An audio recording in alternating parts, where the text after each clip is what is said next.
অসম লোকসেৱা আয়োগৰ পৰা প্ৰকাশ পোৱা চাকৰি সম্বন্ধীয় আন এটা ইম্পৰ্টেণ্ট খবৰ আপোনাক দিব লৈছোঁ আৰু পোষ্ট হৈছে junior engineer civil under water resource department assistant engineer ওলাইছিলে আৰু এইটো দেখাইছোঁ আপোনালোকক জুনিয়ৰ ইঞ্জিনিয়াৰ চিভিল ডিপাৰ্টমেণ্ট একে টোটেল পোষ্ট 160 আৰু ইয়াত কেটেগৰী ভাগ আছে ওপেন কেটেগৰীত আছে টোটেল 88 টা তাৰে 40 টা আছে ৰিজাৰ্ভ ফৰ ওমেন দেখিছে OBC আছে 22 টা তাৰে 12 টা ৰিজাৰ্ভ ফৰ ওমেন OBC টি ট্ৰাইবছ এণ্ড আদিবাসী কমিউনিটি আছে 8 টা তাৰে 3 টা ৰিজাৰ্ভ ফৰ ওমেন SC আছে 15 টা তাৰে 6 টা ৰিজাৰ্ভ ফৰ ওমেন ST প্লেইনছৰ আছে 20 টা তাৰে 6 টা ৰিজাৰ্ভ ফৰ ওমেন ST হিলছৰ আছে 7 টা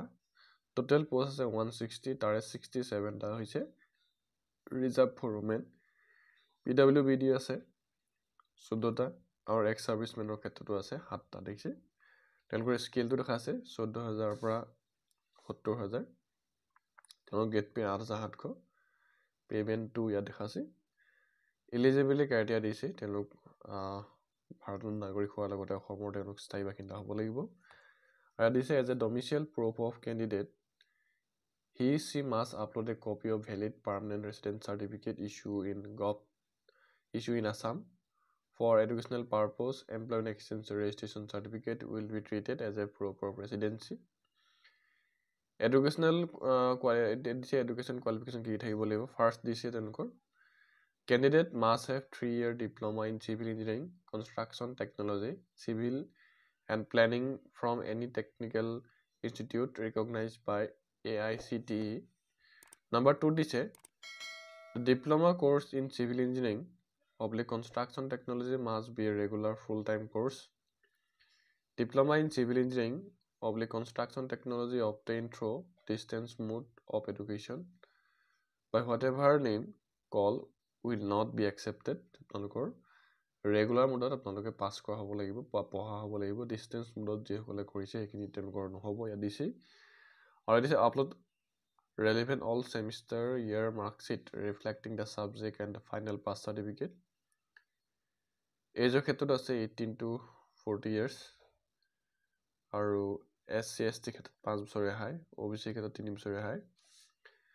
এক্স সাৰ্ভিসমেনৰ ক্ষেত্ৰত দেখিছে তেনেকৈ 42 years লৈকে পাৰিবই দিছে PWBD ক্ষেত্ৰত গম পাওঁ আমি 10 বছৰ ৰেহাই Next বয়সৰ গণনাৰ ক্ষেত্ৰত the age limit of candidate will be calculated on the basis of class 10 class 12 examination admit card pass certificate mark sheet issued by a recognized central board state board council whose age and the date of birth is clearly reflected. No other documents shall be accepted in lieu of above mentioned document for age proof আৰু ইয়াৰো হেবিলাক documents আপোনালোকক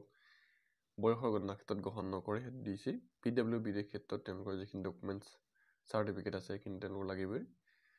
আৰু যিসকল gov employ তেওঁলোকে নো objection certificate লৈ তেওঁলোকে apply কৰিব পাৰিব আৰু ইটস দা স্মল ফেমিলি নমছৰ ক্ষেত্ৰত দিছে যেটো ফৰ্মেট আছে ফৰ্মেটটো আপোনালোকে ফিল আপ কৰি আপলোড কৰিব লাগিব নেক্সট আপোনালোকৰ যেটো অনলাইন 17 এপ্ৰিলৰ পৰা আৰম্ভ হ'ব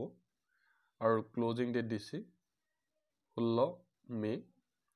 পেমেন্ট লাজ দিছে 18 মে তাৰ আগত আপোনালোকে সাবমিট কৰিব লাগিব এপ্লিকেশন ফিজৰ ক্ষেত্ৰত দিছে যে জেনেৰেল হলে আপোনালোকে 297.20 rupees OBC MOBC হলে 197.20 rupees